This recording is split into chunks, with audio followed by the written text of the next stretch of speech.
It is pretty interesting, and it is not a lot because you guys know quite a lot already. So the blood vessels mean this include both artery and vein, yeah. And we know that artery is a blood vessel which come out from the blood, from the heart. The vein is a blood vessel which drain into the heart. It has nothing to do with what type of blood it carries. The artery might carry deoxygenated blood, and a vein might carry oxygenated blood. So, for example, the pulmonary artery, which is coming out from the right ventricle, is taking deoxygenated blood to the lungs, and pulmonary vein, which is coming back from the lungs into the heart, is taking oxygenated blood. So it depends on where it leaves. It's nothing to do with the content of the blood. Okay. So when we talk about blood vessels, we need to respect this chant. Like when was that? That was in 129 AD, so long ago. He's a Greek, the Galen. So I mean, what he said about blood vessels, because of course at that time we do not understand much about human body, and what he said about blood vessels is he said there are two types of blood vessels. The venous system originate from the liver, and the artery system circulate through the heart. So he said the heart is not pumping. The heart is not pumping. It is just a structure where the circulation go through, and there is a connection between right ventricle and left ventricle. He didn't understand about the interventricular septum. So he said right ventricle, left ventricle, the blood will go, and the heart doesn't pump. The heart is a structure where the circulation go through. The venous blood takes nutrition and it comes from the liver. And the arterial circulation, the red blood, will take oxygens, chemicals, and the blood will go from these liver, go away to the periphery, and then the blood will evaporate. So that's what he said about blood. It's interesting, isn't it? Like many thousands and thousands of years ago. I mean, that's what we understand.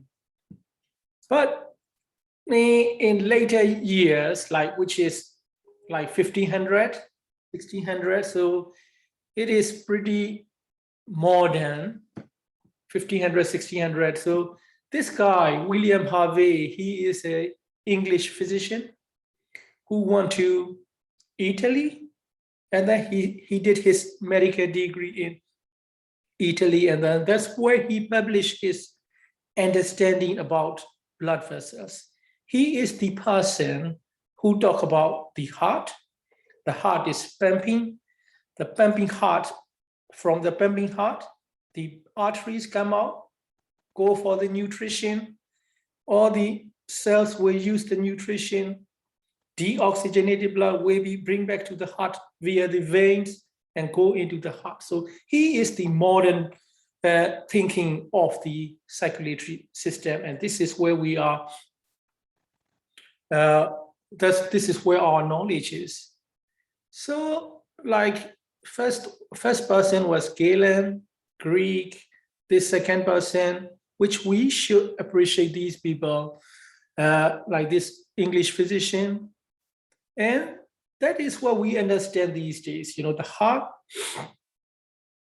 will pump out blood into the artery. The artery initially close to the heart, they are very large, gradually get smaller and smaller, and finally become very fine, tiny capillaries. So capillaries from the arteria and capillaries, and we continue the same capillary but getting close to the venous end. So this is area, capillary bed.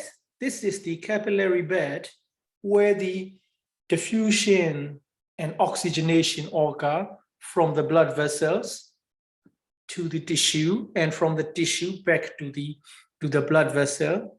And all these little capillaries will coalesce, will merge together to form small little vein, which is called venules, V-E-N-U-L-E-S, very, very tiny, fine little venules. And these small little venules will bind together to become a small vein. And finally, these small veins, they will merge together to form a big vein, such as superior vena cava, inferior vena cava, and then that will come back to the right side of the heart, and we go through the right atrium, right ventricle to the lung, get re-oxygenated, come back to the left atrium, left atrium, left ventricle, and then through the aortic valve into the aorta, which is the largest artery, and then that will repeat again and again, again and again. So we now know that the blood does not evaporate. So that is our circulatory system, and we talk about the heart for nearly how many hours? Might be about 3.5, 4 hours about the heart. So I believe, something might stick in your mind, and we'll just talk about the structure and anatomy of these blood vessels. So we know that we have two types of vessels in our body, blood vessels in our body. First one is artery, second one is vein. And we know that the artery is a structure which takes blood from the heart to the periphery. And a vein it takes blood back to the heart. So that is the difference. It has nothing to do with oxygenated blood content, where they come from and where it goes in. And this is our basic diagram of the human circulation. So again, like this is an important step to understand. Like I want you to draw this diagram by yourself. And this is our heart. This big red one is our heart. And from the heart, from the left ventricle, the large artery, which is called aorta, A-O-R-T-A, aorta, will come out, and it is go an arch like that. It's just go upwards and then come down. This arch is called arch of aorta. So this is something going up. So ascending, going up, and then become arch of aorta, and then coming down, descending aorta. So this is the ascending aorta, arch of aorta, and descending aorta. The heart and this origin is still in the thorax. And then at some point, it will just come down and go through the diaphragm, which is the partition between the thoracic and abdominal cavity. And so when inside the thoracic cavity, we will call it thoracic aorta. And once it's passed through the diagram, and when it comes to the abdomen, we will say, hey, it's abdominal aorta, the same structure passing through the diaphragm, thoracic aorta and abdominal aorta. And then it comes down, and finally it divides into one for the right leg and one for the left leg. So that division is called iliac arteries, I-L-I-A-C, iliac arteries. And you can see an artery which is crossing perpendicularly to the aorta. So from the aorta, it just go perpendicular out and go perpendicular out, right and left. These arteries are the arteries for the kidney, which is what we call renal arteries. And I have drawn only one for the right, one for the left. Yes, there are a little bit more than that. So there will be like a few arteries which is going right and left direct, or perpendicular, or right and left, like in a slightly oblique direction. And from the arch of aorta, we will see the three major vessels coming out for the head and neck and the upper limb. So on the left side, we have left subclavian artery and left common carotid artery. But on the right side, we have carotid and common carotid and subclavian combination together. That is what we call brachiocephalic. Brachio means arm and cephalic means head. Both arm and head together, not like on the left side. So right side is different from the left side now. For the left side, the arm artery, which is subclavian artery, and the head artery, carotid artery, originate from the aorta separately. But on the right side, the arm artery and the head artery originate together. And only after a few inches, it divides into subclavian artery and common carotid artery. So this is a very important diagram which summarize the whole major circulation and arteries coming out from the heart. So I want you to remember that. I want you to draw it down. Draw it on your own picture. Make a graph about that. So now let's concentrate on the abdominal aorta. So this is the abdominal aorta, and that will finally divide into right iliac for the right lower limb and left iliac for the left lower limb. And I said, there will be paired arteries. So paired arteries like right side and left side, which is perpendicular to the abdominal aorta. How weird is it?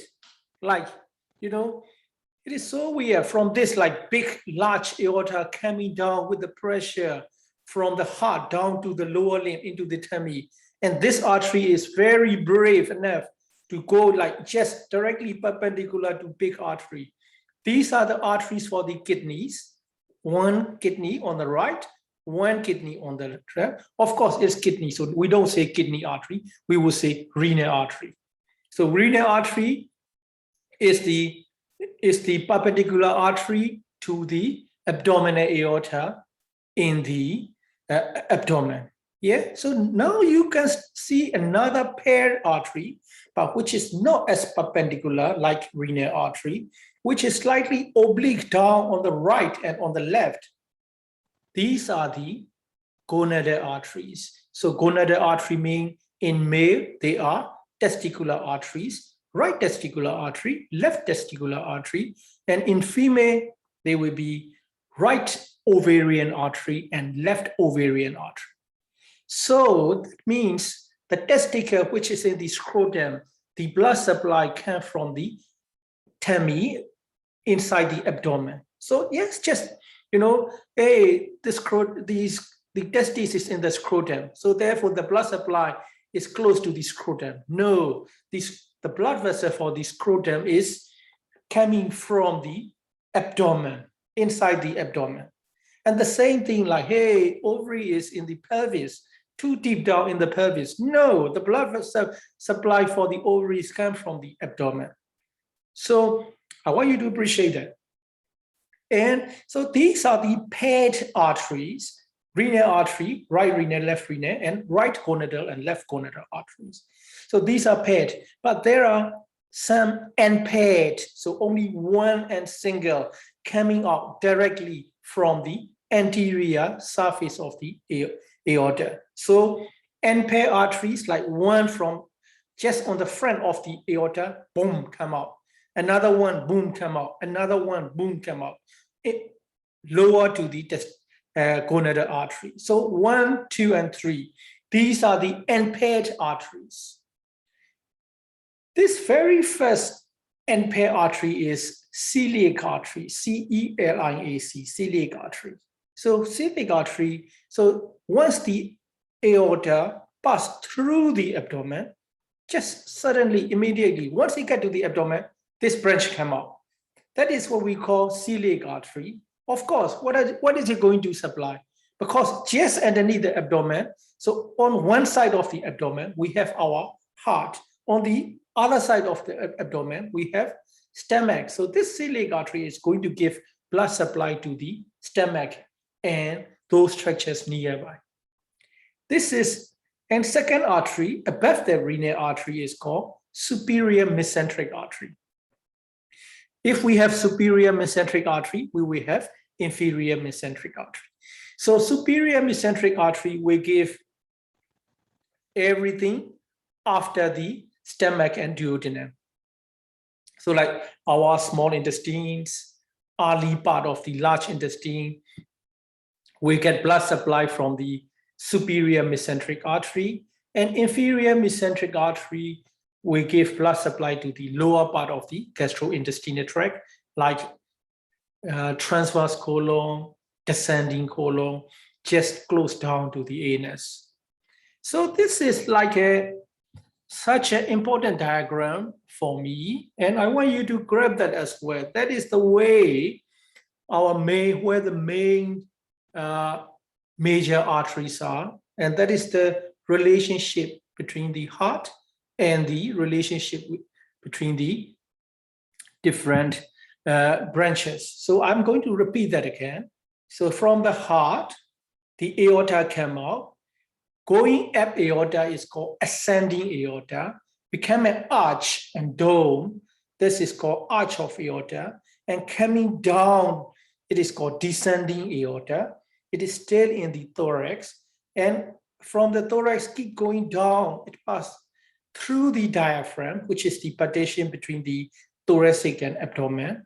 In the abdomen, there are like a paired artery, which are paired right and left, right renal and left renal, which are perpendicular to the aorta, and slightly oblique arteries like gonadal artery, right gonadal artery, and left gonadal artery. And keep going down, and finally, the aorta will divide into right iliac, I-L-I-A-C, iliac for the right lower limb, and left iliac for the left lower limb.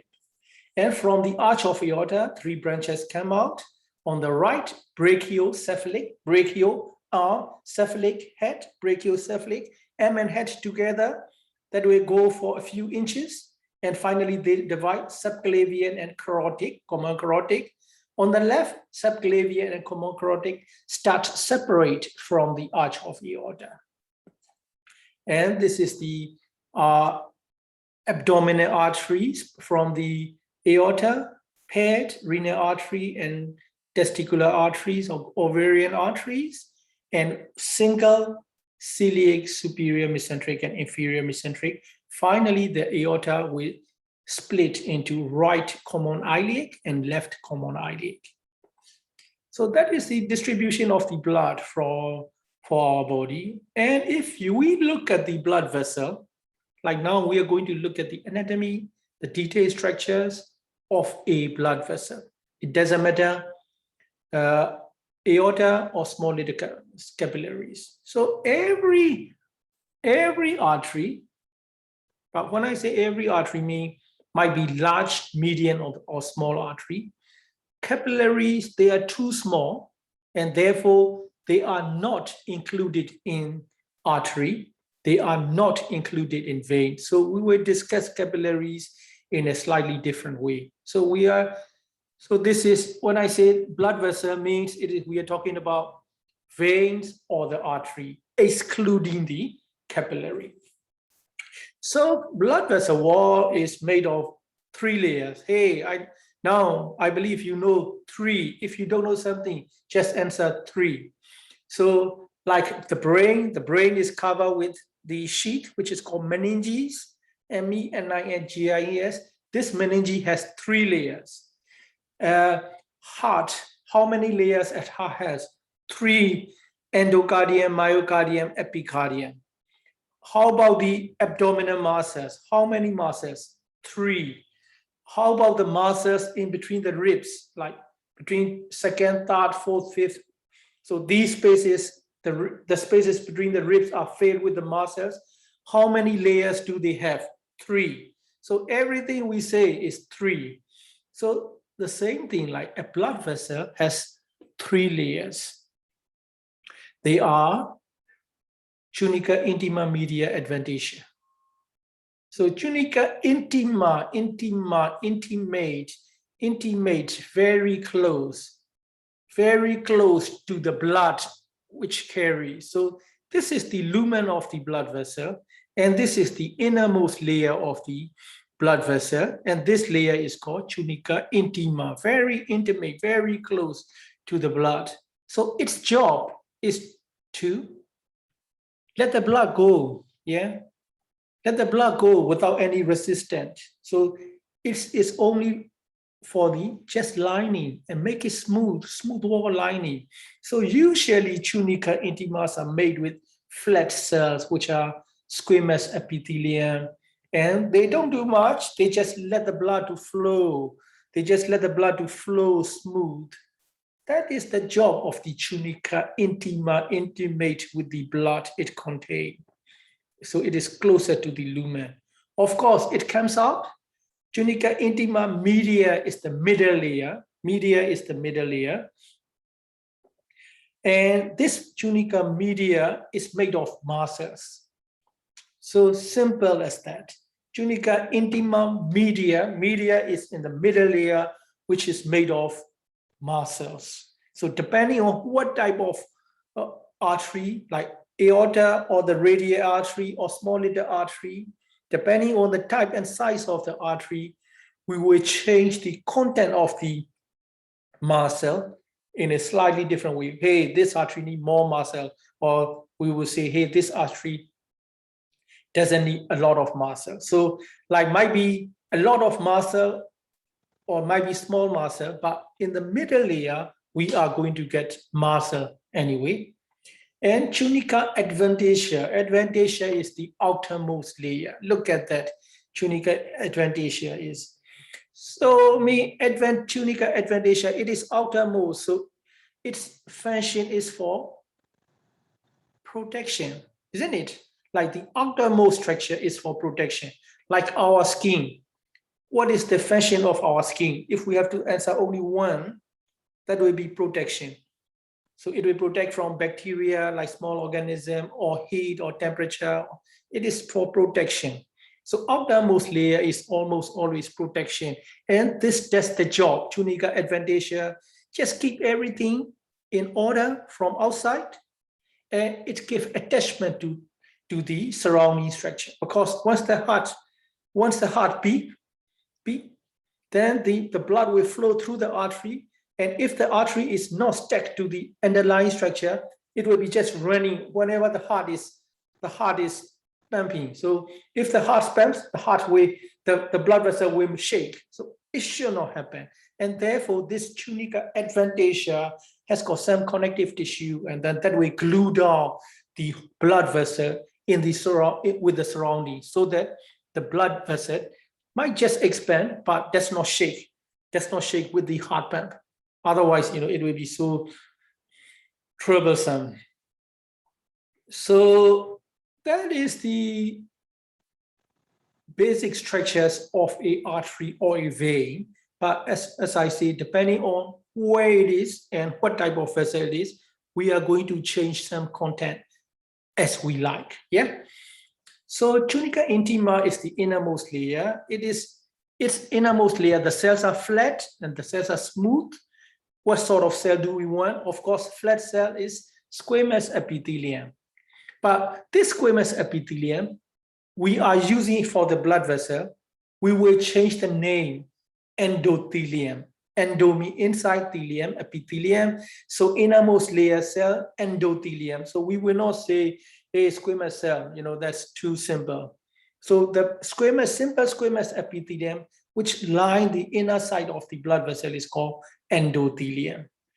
It's smooth, it's reduce the friction, let the blood flow, don't interfere with the blood.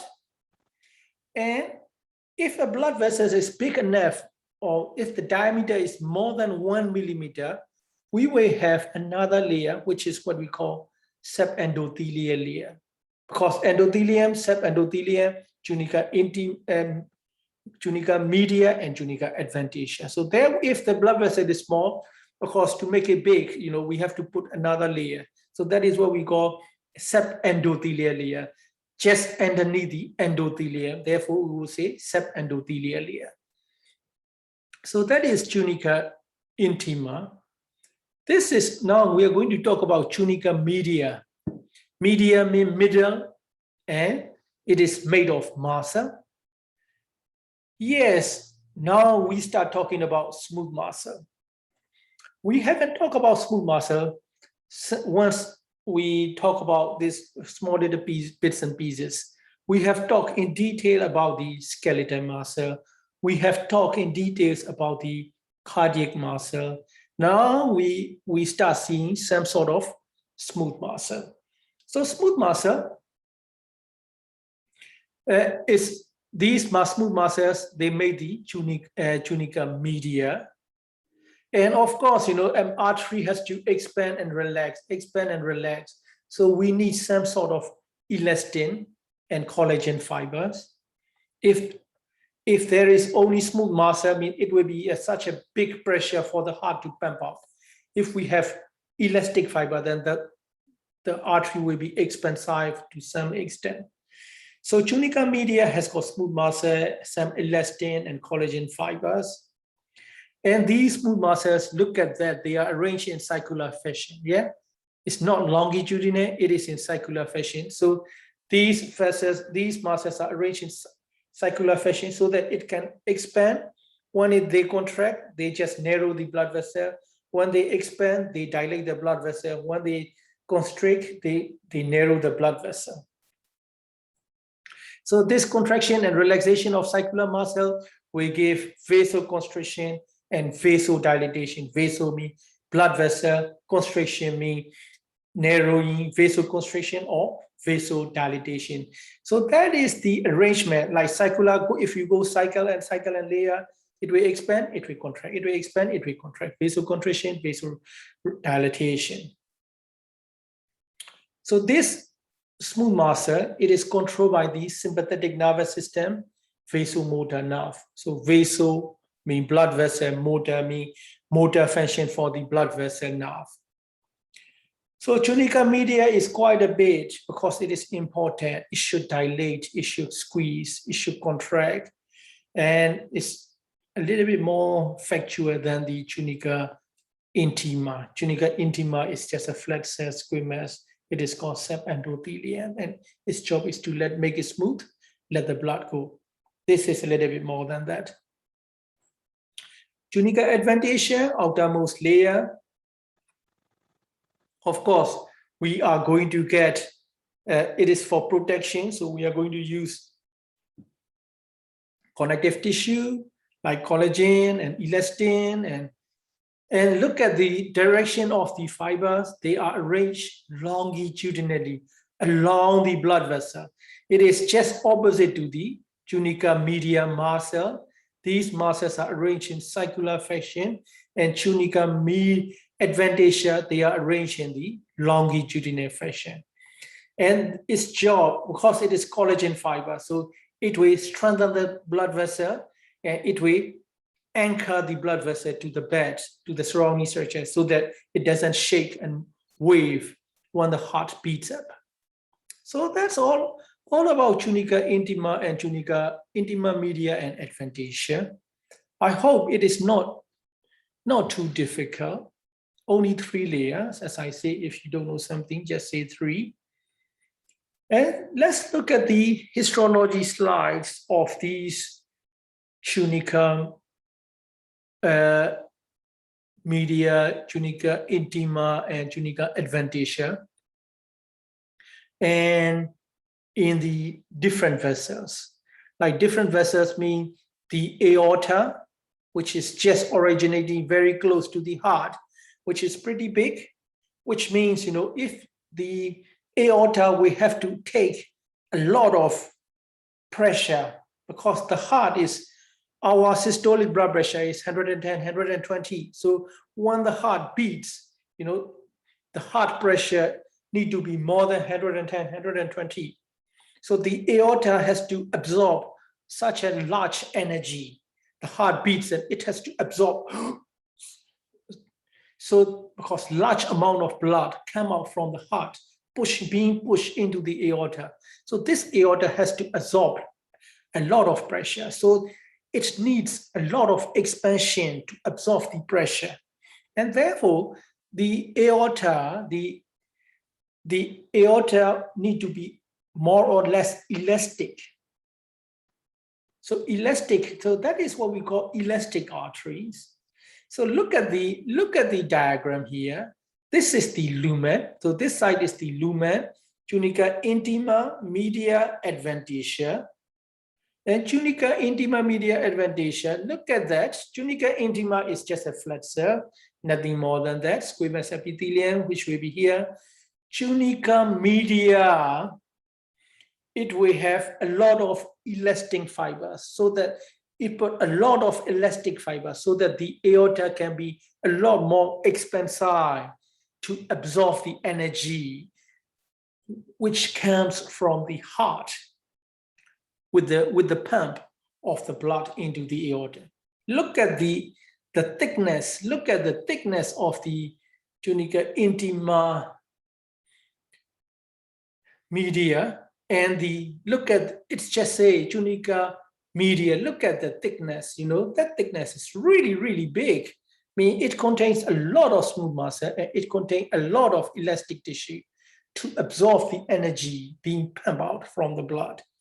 And tunica externa or adventitia, outermost externa or adventitia, it is good. And you can see some veins here in the tunica externa. These veins are called vasa vasorum. Vasa means blood vessel, vasorum means vessel. So the blood vessel, because it is too thick, very big structure, so they also need blood supply.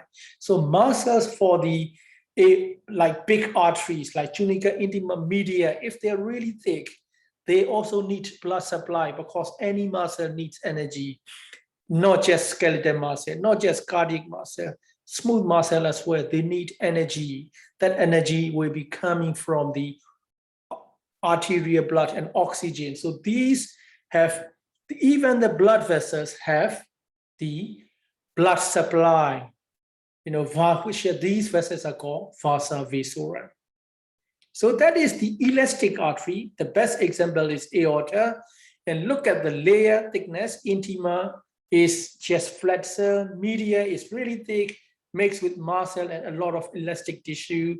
Adventitia, in the adventitia, you can see the blood vessel for the blood vessels for the blood vessel wall. So how about the medium-sized artery? Medium-sized arteries are muscular, which means like, medium-sized artery, like example, renal artery. So the renal artery, you saw the renal artery, the aorta coming out, and renal artery just directly leave the aorta at a perpendicular manner. So this organelle vessels, like the vessels, the artery going to the organ, these are the medium-sized artery or muscular artery. So kidney artery, renal artery is very muscular, medium-sized artery.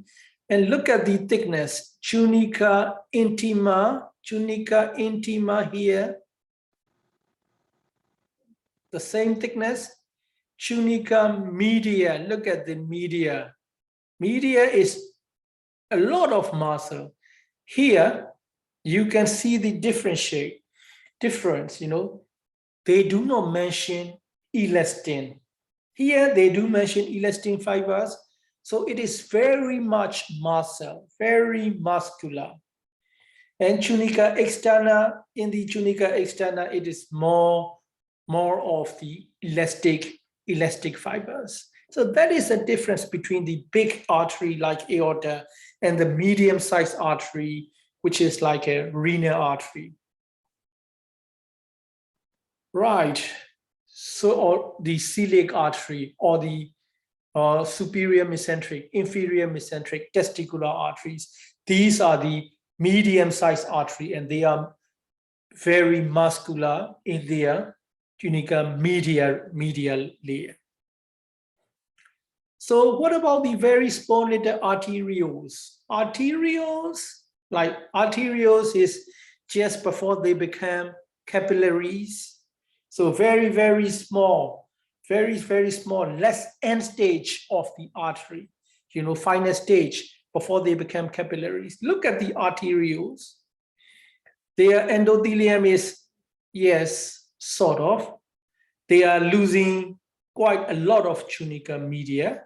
And tunica adventitia, it might be somewhere around here because it is stuck to the surrounding structure, but gradually became all these three layers, intima, media, adventitia, gradually became less and less distinct. So that is the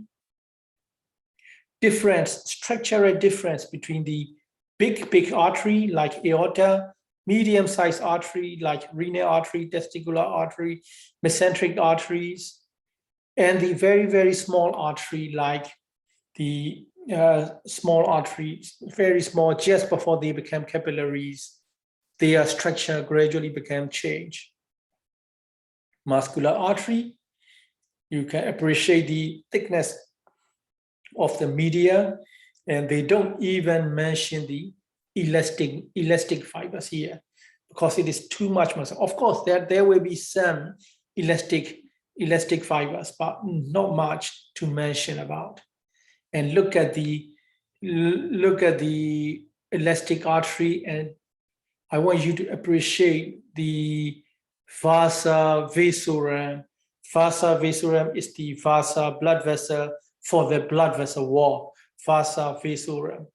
So even the blood vessel wall needs blood supply, which is what we call vasa vasorum. So if you think about the vasa vasorum, which is in the tunica adventitia or tunica externa, so this means how far this vessel can give nutrition to the wall, this big thick wall. So might be like outer half of the tunica media, we get nutrition from these vessels.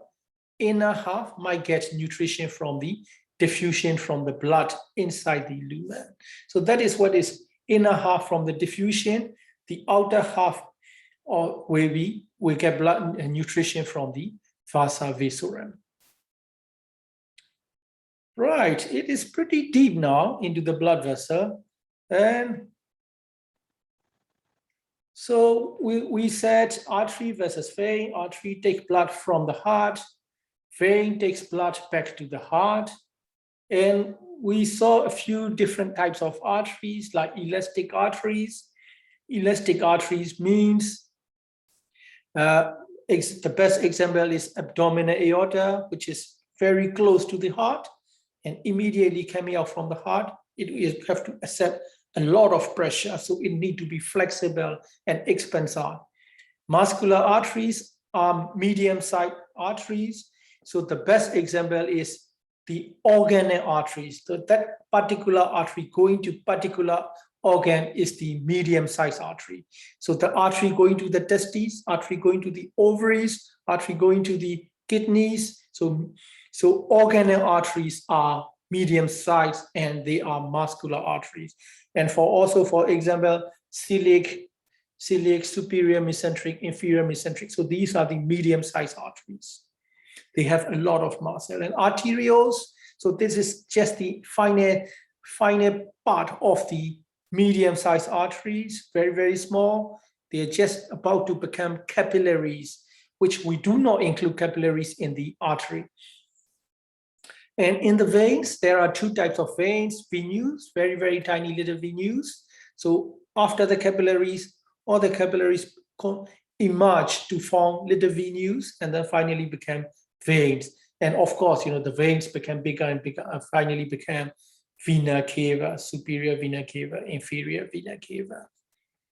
So look at this diagram. So we can see the heart here. And from the heart, the big red tubular structure coming out, that is the aorta. And another big vessel, which is blue in front of the aorta, it must be pulmonary tract, which we divide into right pulmonary artery and left pulmonary artery. And you can see the branches from the aorta, like brachiocephalic, which we divide into subclavian and common carotid. And this is the left common carotid, and this is the left subclavian, which is just coming underneath the middle third of the clavicle. And therefore, although the clavicle fracture is very common, like many people, just be a little bit careful, because if the clavicle fracture is just underneath the middle third of the clavicle, it can easily damage the subclavian artery, which is a big artery going to the arm. So, which is not very amusing.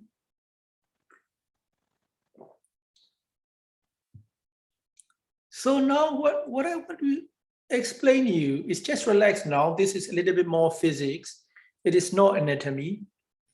So I just want you to enjoy rather than trying to pick up. So this is the flow and the resistance. You know, this is the equation for flow and resistance.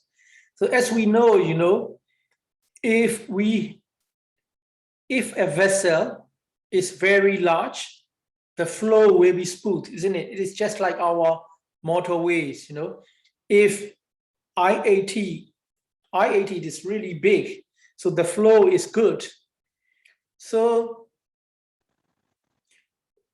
the flow and the radius of the artery is inversely proportional. That comes from your physics. So if the radius is bigger,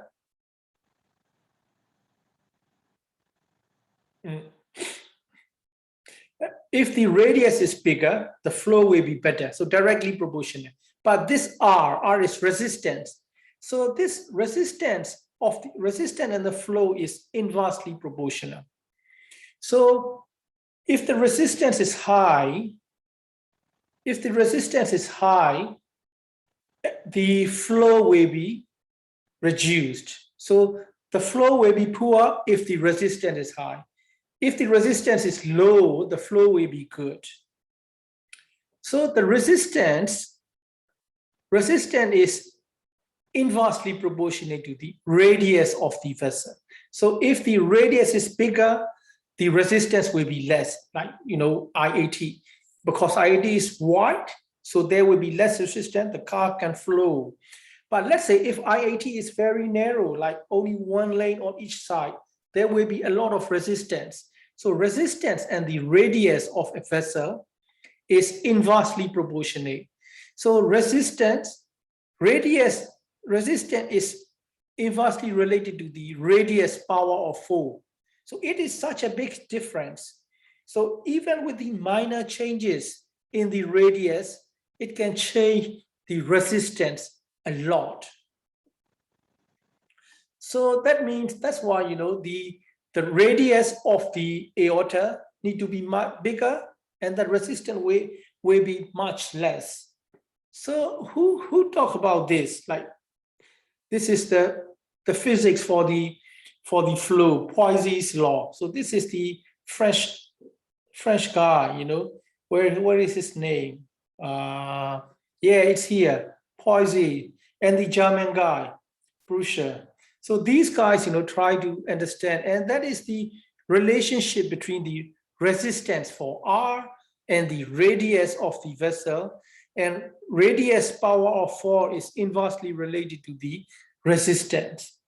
So even with the minor changes in the radius, the resistance will change a lot. So that is why, you know, the aorta need to be with a little bit bigger, will change a big difference in the pressure and resistance. So as we say, the aorta is a very big vessel, It is an elastic artery. It needs to be elastine because it has to absorb the pressure. And the size is like elastic artery, mean the size need to be more than 10 millimeters. So 10 millimeter is 1 centimeter to 2.5 millimeter. So like 2.5 centimeter. So 25 millimeter. So 10 to 25 millimeter mean 1 to 2.5 centimeter in diameter. So that is why in the abdominal aorta is just about 2.5 centimeter or 25 millimeter. So that is the way, we try to remember the size of the abdomen, of the abdominal aorta. So the size of the abdominal aorta is 2.5 centimeter. So because it is a elastic artery, and it has got high elastic content to reduce the bang, sharp, such pressure. And it's elastic because it is elastine. So when the heart pumps into the aorta with the pressure, it will just expand and absorb the energy. And because of a lot of elastic tissue, it will recoil again, like expand, recoil, expand, recoil, expand, recoil. And by doing so, by recoil, like reducing the side diameter, it just pushes the blood farther. So not only the heart being pumping out, the elastic recoil gives also energy for the blood to go forward. So that is the value of the elastic arteries. Yeah. So it will absorb, it will recoil, push the blood more. So elastic artery, muscular artery size is less than 10 millimeter down to the 0.3 millimeter in diameter.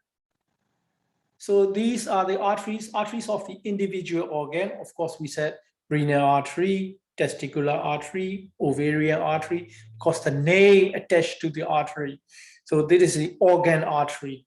So these are the medium-sized muscular artery, like celiac artery, superior mesenteric artery, inferior mesenteric artery, because inferior mesenteric will give blood supply to the descending colon and rectum. Superior mesenteric artery will give blood supply to the small intestine. So there is name attached to them. Celiac artery will give blood supply to the stomach, liver, spleen. So this is the name attached to the artery, and therefore they are medium-sized artery, muscular artery, and their size is 0.3 to 10 millimeter in diameter. And we know that they have thick muscle layer, and they also have the elastic layer. So this usually elastic layer is in the adventitia and some in the just underneath the what you call the endothelium. So here now it's very specific written here: external elastic membrane, internal elastic membrane. So this elastic fibers just enrich the muscle layer, and they gradually change the diameter, getting smaller and smaller, smaller, and as they go farther and farther away from the heart, closer to the organ they supply. Arterioles are very, very small arteries, as these are the terminal arteries, and their size is very small now, 0.3 to 10 micrometer. Yes, if they are still large, like close to the 3 millimeter, their size is close to the medium-sized artery, they will still have tunica intima media adventitia. But anything gradually smaller than that, they are losing their structure. So just before they become capillaries, they are changing shape, and their structure is also getting damaged as well.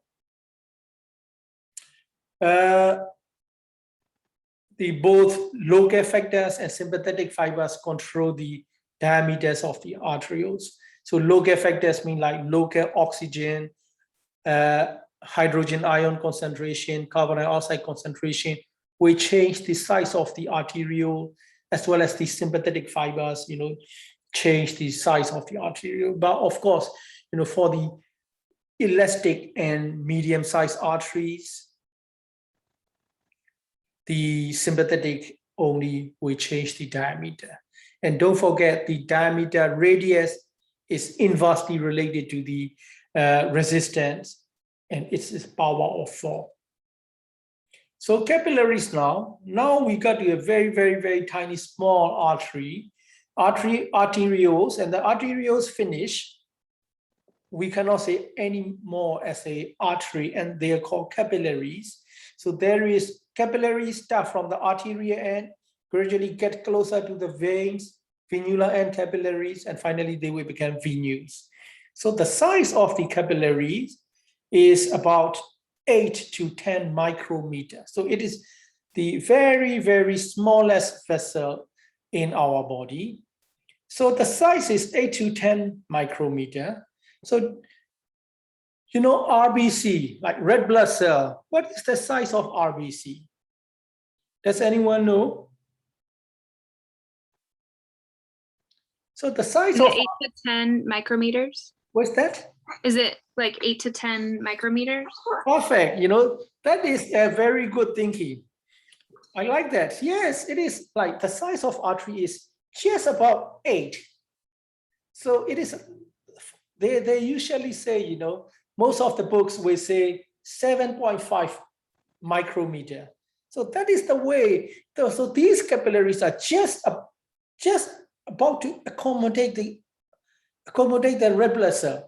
Because yes, you know, you cannot be smaller than the red blood cells, isn't it? You have to let the red blood cell go through this capillary. So yeah, so might be 8 or 7.5 to 8 micrometer. That is the size of the RBC, which is pretty much close to the smallest vessel, which is the capillary, which is about 8 to 10 micrometers. So that is very good answer. So single layer of, yay, you don't have any tunica intima media adventitia. Forget about that. This is no longer artery. Our structure is falling apart because it's just losing everything. Even the arterioles are losing the structure already. So capillaries, you don't even need to mention about that. So all the structure, tunica intima media adventitia, gone. Forget about that. We only have one layer, single layer of endothelial cell. So the cell we talk about, the squamous epithelium, which is endothelium in blood vessel, this only the endothelial cell exists for the capillaries, and the size is very small. It's just about slightly 0.5 micrometer bigger than the red blood cell. But of course, you know, you can't just let it go like, oh, small little squamous cell just float like that. No, you can't do that. So any squamous cell, squamous epithelium, squamous cell is epithelial cell. Epithelial cell cannot live alone. They have to sit on top of connective tissue, which is the basement membrane. So we will give some basement membrane to these endothelial cell. And of course, it is the structure, there is no more structure at all. It's falling apart. So that the blood and oxygen and diffusion, carbon dioxide, hydrogen ion, we all like in and out of these capillaries. So their job is for exchange and transfer function. So look at that, you know, these are our arteries like elastic, muscular, and arterial, and this arterial gradually becomes smaller and smaller and finally become capillaries on the arterial end, and then this keep going and then become capillaries closer to the venous end, and then finally become venous, and venous become vein became bigger, and vena cava. So this combination, like the capillaries from the arterial end and venous end, a combination is called capillary network. A network which is just a mesh. And look at the capillary here. You can only see the squamous epithelium.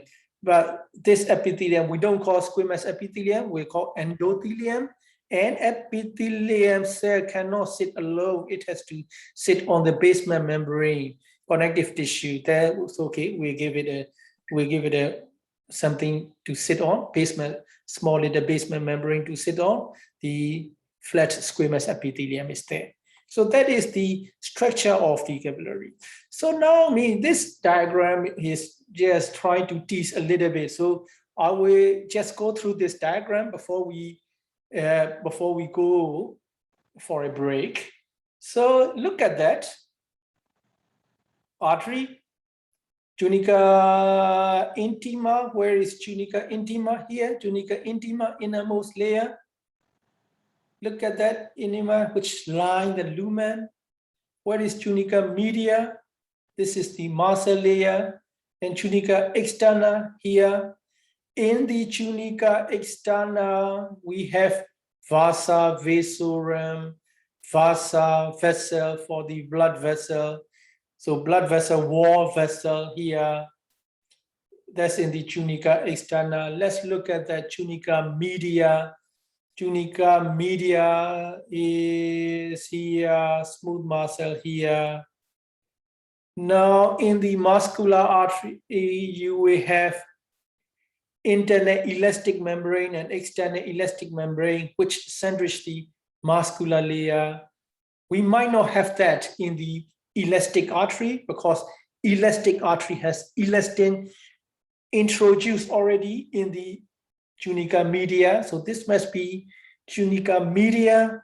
So you can see the internal elastic membrane and you can see the external elastic membrane. And because this vessel is called, this is the endothelium, so we might have subendothelial layer. So hey, so this is like too perfect. This diagram is too perfect. So we have everything we talk about, it has it. So it is too much, too perfect. And the lining of the blood vessel, inner lining of the blood vessel is endothelium. If the blood vessel is more than 10 millimeter, it will have subendothelial layer. If it is a muscular artery, the tunica media is made of the muscle mainly, and the sandwiched by the internal elastic membrane, external elastic membrane, and then tunica adventitia, outermost has got vasa vasorum. So this is very childly diagram. It is very much perfect, and it's everything we talk about for the whole morning.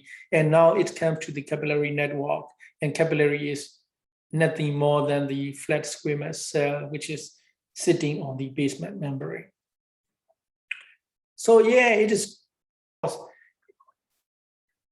The veins function is different from the artery, isn't it? The artery has to take the blood from the heart to the periphery, and the job of the vein is to bring the blood back from the periphery to the heart. So the function is different from artery, and their structure is a little bit different, but they still have tunica intima media adventitia, although not as developed as the artery, especially tunica media, but endothelium is the same. And subendothelial layer, they might have it. Internal elastic membrane, external elastic membrane, there is no internal elastic membrane and external elastic membrane in veins. And they still have tunica adventitia with the vasa vasorum. Thus, they do have vasa vasorums. And look at that here, inside the lumen, they do have valves. So that these valves are just one-way valve, so that the blood from the periphery can come back to the heart, and it's the valve blocked, so that they do not have like any reverse blood flow away from the heart. So that is the structures of the artery and vein. And let's look at the capillaries. So capillaries, there are 3 different types of capillaries. So depending on where the capillary is, we need to adjust their structure so that the capillary can serve the required function at the particular site. Yeah. So the capillary inside the brain, for the brain, might be different from capillaries for the liver, because their function is very different, isn't it? The brain is very rigid structure. The brain cannot accept anything, cannot accept this, cannot accept that, only want this, only want that. That's the brain.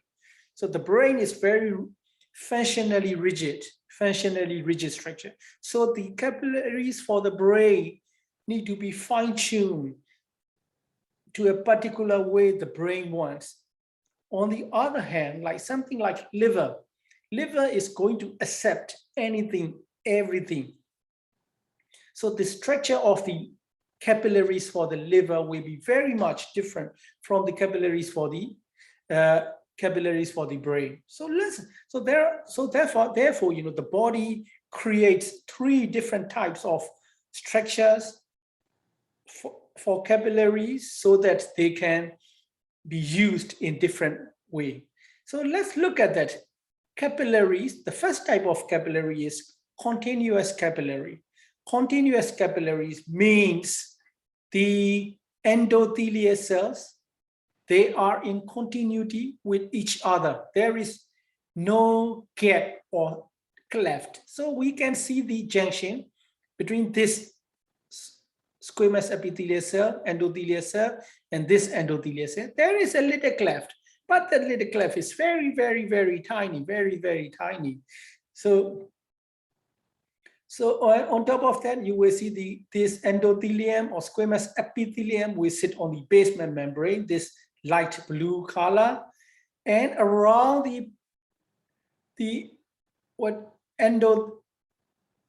around the basement membrane, we will have another type of cell which is called pericytes. So pericytes are around the capillaries here and there. So one here, these pericytes. So peri means around, cytes means cell. So around the cell, pericytes symbol. And the job of these pericytes is to, you know, it's just like an octopus. It just spread and it just contract. It just spread and just contract. So that these capillary can get a little bit dilated, a little bit relaxed, a little bit dilated, a little bit constrict. So the job of the pericyte is to control the capillary permeability, and they also form the new blood vessels, new capillaries. So this is continuous capillary, which is the endothelial cells. The clefts are very small, very tiny, and it's perfect fit. So the leakage from these capillaries cannot easily happen. So we will use that for the brain or for the skin or for the muscle. Like, you know, our skin is not wet. It is not like no fluid leakage from the skin. So if we have like fluid leakage from the skin capillaries, the whole body will be wet. Hey, it's a disaster. So like these continuous capillaries, we will use them for skin, muscle, or the brain. Okay, another type of capillary is fenestrated capillary. Fenestrated means just a small little holes. Look at the endothelial cells. They do have small little holes in the endothelial cells. So the gap between each and every endothelial cell is still pretty good, you know, like, but the cell themselves has got small little fenestrations or small little punctures. So that the leakage from these vessels is a little bit more than the continuous capillaries. So for this, we will use in kidney where we want secretion or small intestine absorption. For absorption and secretion to good extent, we are going to use fenestrated capillaries. So the pores here, they will help with the diffusion passing across. Hey, what about this? Sinusoidal capillaries. Sinusoidal capillaries. These holes in the endothelial cells are really big, and the gap between each and every endothelial cells, you can even push your finger inside. It is really big. So hey, the exchange from inside the capillary and outside the capillary is free flowing. So we will use this sort of capillaries in the liver, like in the bone marrow or spleen. So that is the way, you know, the body is so clever. They're trying to invent what they need for that particular part of the body. So I want you to remember continuous capillary, fenestrated capillary, and the sinusoidal capillary. Sinusoidal capillary will be used in free-flowing structures like liver, spleen, bone marrow. Continuous, it's really tightly controlled, so we use it for the brain, for the skin, for the muscle. And in between, like a fenestrated, we use as some like diffusion, not very free flow, but yeah, to some extent we let it go. So that sort of capillaries, kidney, small intestine, we use the fenestrated capillaries. Right, capillary permeability is direct diffusion through the endothelial membrane, through the intercellular cleft, which we have seen, fenestration, so small little holes, and through the pinocytic vesicle, so small little like go out, so pinocytic vesicle. So like, don't forget the blood-brain barrier for brain capillary. So blood-brain barrier, BBB, blood-brain barrier is made of the capillaries for the brain because it's really strictly tight. It is highly controlled. Like the brain wants only this, only that. So the brain wants only oxygen. Hey, only oxygen, and carbon dioxide can go through these capillaries. No nutrition across the brain capillaries. So blood-brain barrier, continuous capillaries, only vital molecules can leave the capillary, for such as glucose, oxygen, carbon dioxide, and anesthetic. They can only cross the blood-brain barrier because its capillaries are continuous capillaries. I hope you are fed up with this diagram, so I'm just going to skip this off. And capillary bed, you have seen that already. This is the capillary network or capillary bed.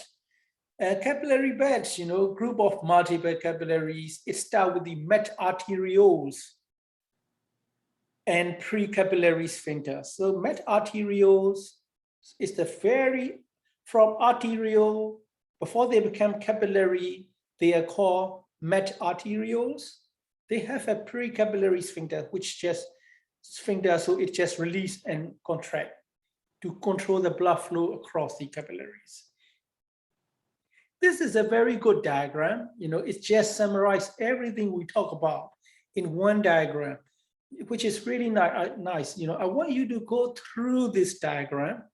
I want you to go through this diagram in the textbook, you know, like big, major, elastic artery, muscular artery, arteriole, capillary, venous, and veins, and what is the diameter, what is the size, and what is the content, like endothelium, thickness, endothelium, elastic, smooth muscle, and that sort of stuff. So I want you to go through that. If I tell you, you know, it will be a little bit boring for you guys. I want you to go through this. Look at that, look at that. So this is the histology slide. We are looking at artery, and a vein. Vein is here. So what is the difference between the artery and a vein on a histology slide? What do you think? Just the picture. What is the big difference? The arteries are larger and have muscle layers. Yes, that's correct. You know, arteries are big. The veins are, okay. But yeah, so, and the thickness of the wall, isn't it? The artery thickness is loss of muscle and loss of elastic fiber. So they are very thick. The vein is very thin. Because they are thick, means they can maintain their structure like a circular shape. The veins, because their structure is thin, so they are collapsed. Once there is no more blood, the vein collapses. The artery, if they collapse, they will just become a tight structure with their muscles and elastic fibers. And look at the lumen as well. Lumen is really large in the vein. but arterial lumen is not that large. So that is very good. That is a very, very big difference between artery and the vein. So this is not just on the histology slide. So let's say if we have a cadaveric specimen, and if I show you, let's say kidney, and if we look, if the arteries and veins are being cut, and if we look at that, we still see this, see the similar pattern. So artery will preserve the artery. Hey, I'm the artery. I have this muscle. I have my own structure. I have my own integrity. Therefore, even if I die, I still have my picture. Rounded, thick muscle, small lumen. The vein is just flimsy layer of the coverings, tunica intima, very flimsy. It is the vein, is a vein because of the blood inside the vein and make it round and tubular. So once the blood and inside the vein has gone, the vein will collapse and flat. That is the difference between artery and a vein. Venous, of course, capillaries become small little veins, which is called venous. They are just slightly bigger than the capillaries, might be about 8 to 100 micrometer. Post-capillary venous, we still have it. Endothelium and pericyte, the same. Larger venous, gradually larger, and the structure appear again, like tunica intima media. So tunica media, larger venous, we start to have tunica media, and gradually when they become vein, they will have tunica intima media adventitia. And the vein lumens are larger than arteries. Tunica externa is thicker than tunica media. So what I think a good comparison is this slide. This slide, which compare what. So look at that. Tunica externa is really, really thick. It might be comparable to the muscular artery here. It might be bigger than muscular artery. In ratio, it has the highest tunica externa. So that is the vein. The vein lumens are larger. We know that already from diagram. Tunica externa is thicker. We know that. Less elastin, not much elastin, and low pressure system. Of course, the vein does not have a pump, isn't it? The heart is on the arterial side. The heart is pushing the blood. And it has valves so that the vein will have a valve. So the other difference is if you split the lumen, if you open it up, you will see the lumen. Inside the lumen, you will see the valve. And if you see the valve, you will see this is the vein. If you do not see the valve, you will see this is an artery. So it's not a very difficult thing for you. So let's say the veins in our lower limb, like from our toe. So the vein has got low pressure. How can it come back to our heart, like up against the gravity? So let's say if you are 6 foot tall, so your heart will be at the level about 4 feet. So it has to make a big effort from the toe, the blood from the toe in the vein to come up against you, against your height, up to the heart. So the venous blood from the brain, head and neck is easy to come back to the heart because it's just flow down with the gravity. But those from the lower limb, like from the toes, foot, and ankle, has to come up against the gravity along. The taller you get, the longer distance they have to follow against the gravity. It is such a big thing. Therefore, to make it the blood not to go back downwards, backflow, to prevent the blood flow, we construct the valves. And on top of that, our muscles, once the muscle contract, they will squeeze the vein. That way, push the blood back to the heart. So that's why, keep moving your foot and toes up and down, like your ankles up and down, keep your calf muscle pumping. That is a really important activity we need to do every day, each and every day. So let's say if you are somebody who has to walk up and up all day, like even the doctors will stand up all the day long. Or if you walk in a front desk where there is no chair, or if you walk in the lab, you are standing up and up all the day long. So this blood need to come back to the heart in one way or another. And we need to have we need to be mindful, mindful thoughts. Just try to walk. The more you walk, the muscles will contract, the blood can be pushed up to the heart. Just if you're sitting, like keep your foot and ankle, like keep moving so that the blood can flow back to the heart, just to help the nature so that you have a good venous system. So vascular anastomosis, so I'm just gradually getting into the small little miniature. Vascular anastomosis means it is the connection between one vessel and another vessel. So yes, vessel and vessel. So this vein and another vein come and meet, that's anastomosis. Collateral circulation, that way create collateral circulation, because if one vessel can meet another vessel, that if there is blockage in this vessel, then there will be another flow. So it is good that we contribute to collateral circulation. So let's look at this diagram. So now we are getting to the easy part of the blood vessel. So this is what we talk about. We have our heart, 4 chambers, right atrium, left atrium, right ventricle, and left ventricle. The blood from the upper limb, so arms and head and neck, we finally drain into the superior vena cava, that we drain into the right atrium. From every part of the body, of the lower part, lower limb, abdomen, we drain into the inferior vena cava and come and meet in the right atrium through the tricuspid valve. Don't forget tricuspid valve, from atria to the ventricle.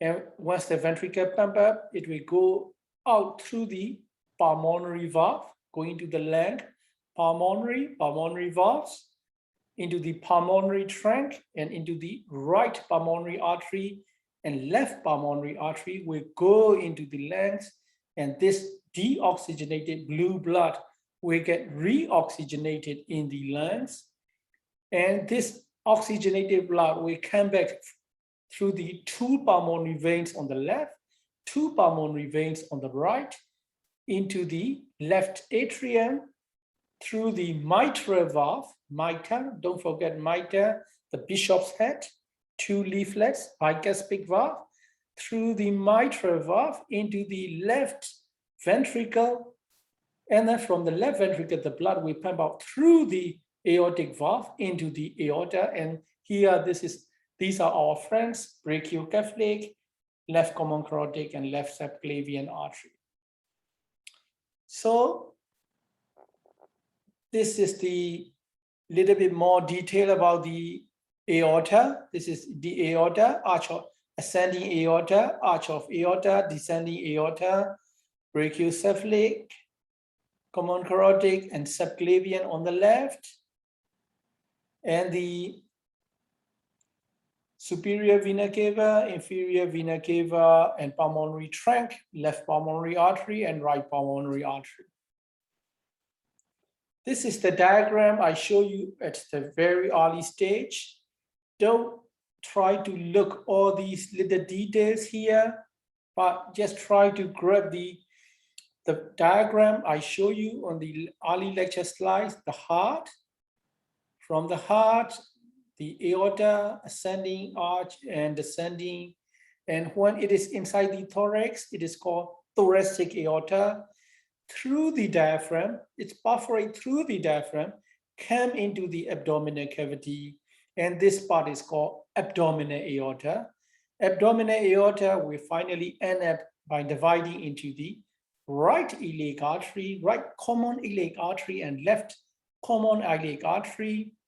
This common iliac artery will further divide into right internal iliac and right external iliac, left internal iliac and external iliac artery.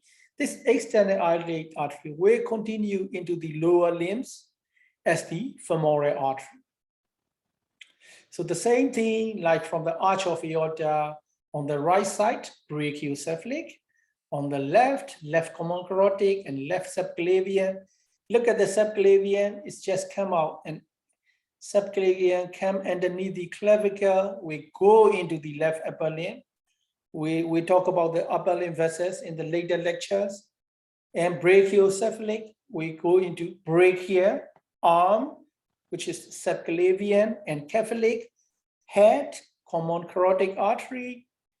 And so that is, and now here the perpendicular artery to the aorta is renal artery, going to the renal kidneys, right kidney, left kidney.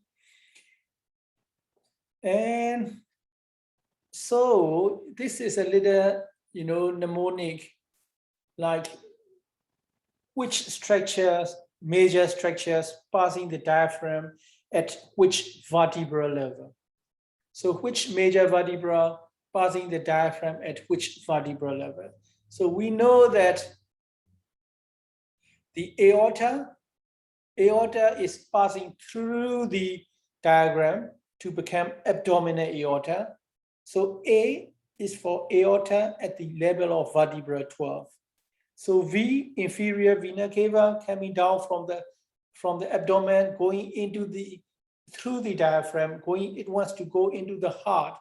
It has to go through the diaphragm at the level of vertebral level 8. And esophagus, like our oral cavity become esophagus, extend into the stomach. Before it goes into the stomach, it has to go through the diaphragm from thoracic to abdominal. So that esophagus go through the diaphragm at the level of vertebra 10. So the way we try to remember is VOA, so Voice of America, VOA 8, 10, 12. Vena cava at the level of 8, esophagus at the level of 10, and aorta at the level of 12. So look at that, inferior vena cava is going through the diaphragm, and it wants to go into the thorax, it wants to go into the right atrium. And the same thing, like aorta is going through the diaphragm, coming into the abdomen, and you can see the immediate big branch coming out, only one and single from the anterior aspect of the aorta. It is called celiac trunk. Celiac trunk, we divide into we go and supply the liver, so hepatic artery.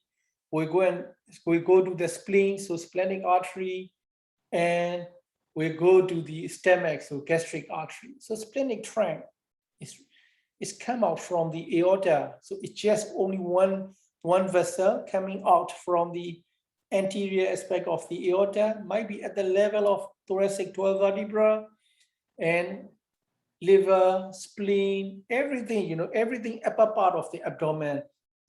All the structures in our upper part of the abdomen is supplied by the celiac trunk. It's so easy to remember, isn't it? On the right side, we have liver. On the left side, we have spleen. And in the center, we have stomach. So all these three big major structures will be supplied by the celiac trunk. So that is pretty cool to remember. Of course, this is the stomach and esophagus going through the diagram. Esophagus, VOA, so V is for vertebral level 8, O for esophagus, vertebral level 10, and A for aorta, vertebral level 12. So that is a very good, nice diagram, and it explains which blood vessel is supplying which part of the abdomen. So just immediately after coming into the abdomen, it will give branch to the upper abdominal viscera. Head and neck blood vessel, forget about that at the moment. Artery for the arms, it's easy. This subclavian artery, just underneath the clavicle, in the middle part of the clavicle.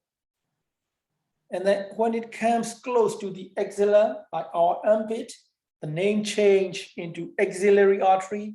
The same structure is just because where it is, its name change from the subclavian to the axillary. And then in the arm, the same artery, it is called brachial artery. Of course, brachial means arm. So the same artery as a continuity, depending on where it is, its name change from subclavian, axillary, and brachial artery along the arm. And finally, it divides into the radial artery and ulnar artery. Hey, radius and ulnar, you know that. So on the radial side, it's radial artery. On the ulnar side, it's ulnar artery. So these are the blood vessels for our upper limb. Abdominal arteries is nothing new for you. So this is the aorta, this is the diaphragm. Aorta is perforating through the diaphragm, coming into the abdomen, and it's finally divided into right common iliac and left common iliac artery, and this division happens at the level of lumbar 4 vertebra. Look at the perpendicular artery of to the aorta, renal artery. You know that already. Renal artery is usually at the level of L1 and L2 vertebra. Hey, look at the celiac artery. Look at that celiac artery. We know that already. Celiac artery is going to supply the upper abdominal viscera like liver, spleen, and stomach in the center. And celiac artery is just like an aorta because it's just aorta penetrate through the diaphragm. So it's stomach at the level of thoracic 12 vertebra. So pretty simple stuff, you know, but of course it's confusing. We have to go through again and again and again. And so look at that. The vessel, it is not paired, only single artery arising from the anterior aspect. So this is celiac trunk. And second artery is superior mesenteric. And number 3 artery is inferior mesenteric. Look at that. Inferior mesenteric artery gives the blood supply to the descending colon, sigmoid colon. That's the large bowel in our abdomen, and might be up to the lateral third of the transverse colon. And superior mesenteric artery gives blood supply to the ascending colon and transverse right 2/3 of the transverse colon, and of course small bowels like duodenum, jejunum, ileum. So these vessels. So these are really nice diagrams, you know. And iliac artery, common iliac artery will give a branch into the pelvis for the pelvis viscera, like our urinary bladder or uterus in the female. Inferior, that's the internal iliac artery, and it will continue as external iliac artery into our lower limb. And this external iliac artery, once it's get into the leg, it will the name change into femoral artery. Hey, everything is simple, like everything is simple. The veins, of course, the veins have similar pattern to the arteries. Look at that, very similar. I will not bore you, but I want you to have a look. So like 2 big arteries, 2 big veins combined together, like it's the same, like, you know, it's the direction is different flow. Of course, from here to right iliac vein, common iliac vein, and left common iliac vein, we march to become inferior vena cava, go upwards through the diaphragm, or we go back to the right atrium. So it's easy to remember. But, you know, in arms and legs, you know, 1 artery will be followed by usually like 2 veins. We will have a different set of venous return in our brain, and we will cover this in the nervous system. But what I want you to remember is the veins inside the brain, they are big, like a big cavity. So big venous sinuses. So it is much bigger than normal brain. normal veins in other part of the body. That's why we say sinuses is a sac, it's a cap of venous blood sinus. So like, yeah, we will see, a lot of venous sinuses like straight sinus or sigmoid sinus, or we see that when we talk about the neurology anatomy. Professor, Yeah. I have a question. It might be a silly question, but I was just curious. You Yeah. know how on the previous diagram, you're showing This one? not the one previously. Yeah. So can the veins move out of place? Because I don't know if you noticed, but some people in their bicep, they have this big vein when you have muscle, like it comes up, right? Yeah. But there's people that they got all these veins like swirling, like they're all like all over the place in their bicep. Yeah. Is it because veins move, or is it because like how do they stay in their place, or can they actually move? Yeah, so very good question. So the veins, I was trying to skip, because when we talk about venous system, venous return to the body, there are two types of veins. Like some are deep veins, which follow the deep arteries. So let's say this is our, where is it? So this is our brachial artery. So there will be two veins flowing against the brachial artery. So brachial artery is pretty deep inside, isn't it? So this deep venous system and superficial venous system. So what we see on our skin, if we look at that, if we squeeze, put a tourniquet, we will see the veins. So these are the superficial veins. So we can see the superficial veins because they are just underneath the skin. We can see it. They are not, they are stuck to the skin and surrounding fat structure. But because skin and surrounding fat move, they seem to move. But they are moving with the nearby structures. So it is not just the vein which is flipping around like that. It is the veins are moving with the surrounding structures, but these surrounding structures are so superficial, so we can see like the vein is moving. But the deep veins, which are flowing against the artery, they are just like like arteries. They are pretty much stuck there. Does it answer your question? Yeah, I was just very curious because I mean, looking at the structure, that main vein, you can see it. That main vein, when you have a lower body fat in your arm, you can see it. But the other ones are weird. They're like swirling on some people's veins. So I was just wondering, maybe it's just the lower body fat. Yeah. So yeah, like that's these are the veins we can easily see is superficial veins. So deep veins we cannot see. So when we talk about deep vein thrombosis, DVT, deep vein thrombosis is the deep veins. So it is not in the superficial veins we see. So let me show you another picture here, because we are so these veins, these are more or less like cephalic vein, the basilic veins. These are the superficial veins which we can see. Like even in Arnold, I think the muscle builder, bodybuilders, we can see their veins, big veins there.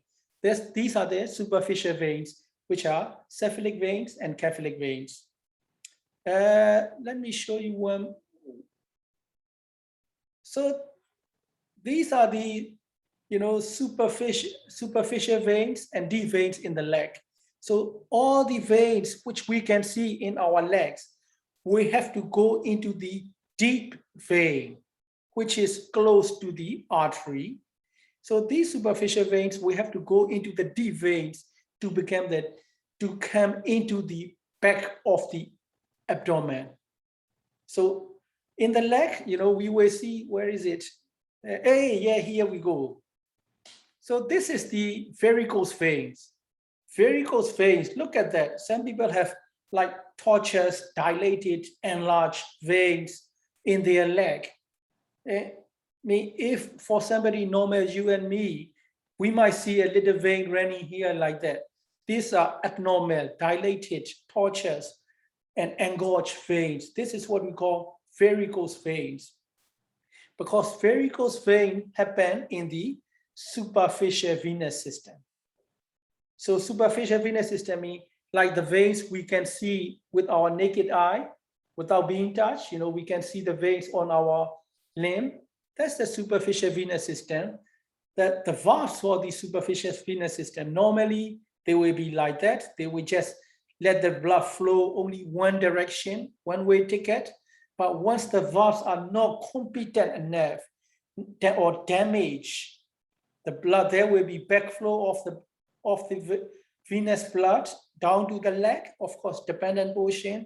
And these areas will get dilated and tortuous, and the blood will be pooled in the superficial venous system, which we can see as a gorgeous, like tortuous and big and large veins. So this varicose vein is a problem of superficial venous system. But I believe you guys heard about deep vein thrombosis. So the name brings the problem. It is happening in the deep veins. It is not in the superficial veins like this. So deep veins are here. So in this diagram, the deep veins are, let's say, femoral veins here, the big femoral vein here, or which we cannot see from outside. The veins we can see is great saphenous vein, which is the superficial venous system. So when we have varicose vein, it is in the superficial venous system, like great saphenous vein, which is all along here. But when we have deep vein thrombosis, it is in the deep vein inside the muscle, close to the artery, which is the femoral vein or the popliteal vein or very deep vein here. So look at this diagram. You can see a vein which is pretty superficial. So in this vein, we will have the varicose vein, but in the deep vein, we will have the deep vein thrombosis. So if we have a thrombosis, blood clot in the great saphenous vein, we cannot say that as a deep vein thrombosis because it is not a deep vein, it is a superficial vein. Yeah, so we'll talk about here and there for a few more minutes and I will let you go because it is just for our general knowledge. I hope you remember the Porter system when we talk about endocrine system. The Porter system, what is the Porter system? The structure, it starts with the capillaries, it becomes vein, and it go back into the capillary, change from the capillary, it became capillary. So that is it start with the capillary, it became vein, but finally it became capillary. That is the Porter system. So Porter system, where did we see in the endocrine system? In the pituitary, hypophyseal, hypothalamo-hypophyseal Porter system. So the capillaries from the hypothalamus combine together to become veins, and that veins will come into the pituitary and become capillary. So that is the capillary to capillary through the vein, that is Porter system. So now we are going to see another Porter system in the liver. So the artery, like the big artery, celiac trunk from the aorta, we go to the liver as a hepatic artery. So let's say this is the hepatic artery. And then the celiac artery will go to the stomach. So the artery from the celiac artery will go to the stomach, liver, and finally become capillaries. And from the stomach, it is going to absorb all the nutrients into the capillaries. And finally, all the capillaries, they will combine and fuse to become a vein going to the liver. So we will say that it is a Porter vein or hepatic Porter vein. And inside the liver, these veins will again become capillaries. So hepatic capillaries. And finally, they will fuse again and leave the liver as a hepatic vein into the inferior vena cava. So now, if you are critical, so in the stomach, these veins are capillaries, and they will become hepatic Porter vein. not a hepatic vein, it is a hepatic portal vein. Portal vein become capillaries inside the liver. So from capillaries to capillary, hey, that is what we call portal system. So that's another portal system. So don't worry too much. There is no more portal system. That's I will tell you. If I tell you another portal system, you say, hey, professor, you said you only say 2 portal system. Why are you telling number 3? No, I won't tell you another portal system, but I want you to think about 2 portal system in the brain, hypothalamo-hypophyseal portal system, and the hepatic portal system. It's sweet, you know, like it starts with the capillary and it's finished with the capillary. So that is the portal system. And this is the cadaver. Like, hey, again, like, you know, like if we are in the lab, this is what you're going to see. Right side of the body, left side of the body, right kidney, left kidney. Can somebody tell me this structure and this structure, which is what? The one on the right and the one on the left, which is what? Is it the abdominal aorta? This one? The left side, and then Yeah. the abdominal vein on the right. Inferior vena cava on the right. Yeah, that's true. That is very good. Because, you know, this is a vein, isn't it? It looks like flat. It is like a tubular solid structure, stay going, running here. So this is the abdominal aorta on the left and inferior vena cava on the right. So this abdominal aorta we divide into right common iliac artery and left common iliac artery, and left common iliac vein and right common iliac vein will fuse together to become the inferior vena cava. And therefore, right kidney, if you look at the right kidney, it is the vein, inferior vena cava is closer to the right kidney, and aorta is closer to the left kidney. What is this information tell us? What can we do? Of course, you know, if we want to do liver transplantation, we have to take the kidney from, let's say, living donor. So it is so precious, isn't it? Renal transplant. Which kidney do we want to take? Of course, we want to take the left kidney from the donor. Why is that? Because left renal vein is much longer than the right renal vein.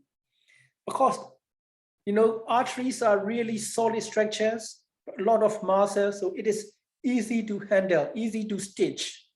The veins are so fragile and thin wall, so they are so difficult to stitch it back on the recipient person. So we want a long, big vein so that we can carefully handle. If the vein is very small, we don't have room to handle, to stitch it back on the recipient person. So let's say if we have a choice for the renal transplant, you know, we will take the left kidney for the renal transplant.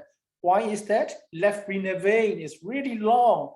We have a lot of room to play with. Right renal vein is short. And because the vein itself is fragile already, comparing to the artery, we will prefer the left kidney for the renal transplant. Yeah, look at that. Yeah, so left renal vein is short, left renal vein is long, right renal vein is short. And don't forget, inferior vena cava is on the right, aorta is on the left. Okay, so it's just like at the end part of the lectures, varicose veins, these are the varicose veins. Hey.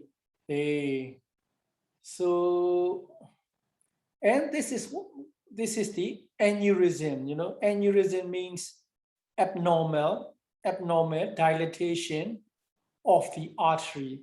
So if the artery is abnormally dilated and expanded, that is what we call aneurysm. I believe you guys must have heard about aortic aneurysm, So this is really sad, especially happen in male, like especially smokers or those who have high blood pressure. It is really sad if that happens in like 65, 70. So these days, 65, 70 is still pretty young. So like it is such a big problem. So aortic aneurysm, so abnormal dilatation, then as we said, normal size of the aorta might be about 25 millimeters, isn't it? The diameter of the abdominal aorta at the largest might be 25 millimeter. So we said aneurysm after 4 or 40 millimeter or 4 centimeter. So in between 25 and 40 is what we call ectasia, so enlarged vessel.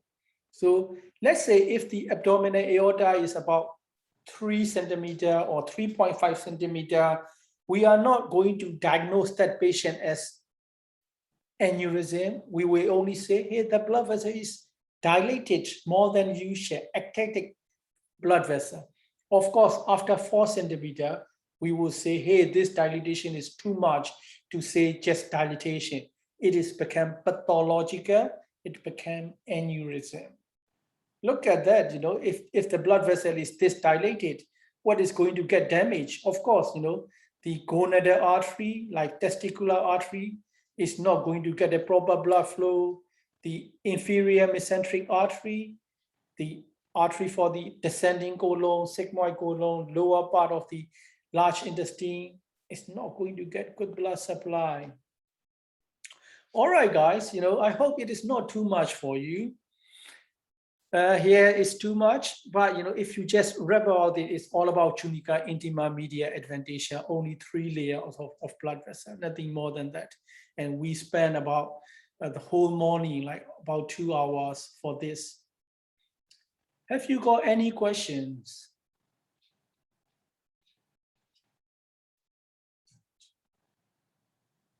No, thank you.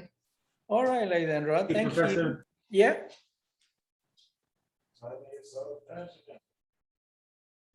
Did you say anything, Ando? Oh, I didn't know. Okay. All right then. Thank you, So, Professor. all right. So just just sit tight. If we work hard early in the class, we have a good time, easy time later in the class, because this is the amount of subject we have to go through. So there is no way out. We do blood. So just to complete the heart, blood vessel, and the blood. And on Monday, there is no more new lecture. We just go revision and we have an easy time on Monday. Yeah? Okay. Easy time on Monday. Hey. No class Monday, Professor? And there is a class, but we have an easy time, just a little bit relaxing. Okay. We're not talking anything new. Okay, but we still have class. We still have class. So if I say something new, you throw stone at me, yeah, in the computer. Just throw the stone right into the computer. Okay. Professor, I sent you a message about the homework for the heart. Looks like it's locked. Oh, okay. I will check that and I will do that again. Yeah. Okay, Thank thank you, you. Amanda. Thank you. Thank you. Have a good day. And you too. Bye-bye. Bye.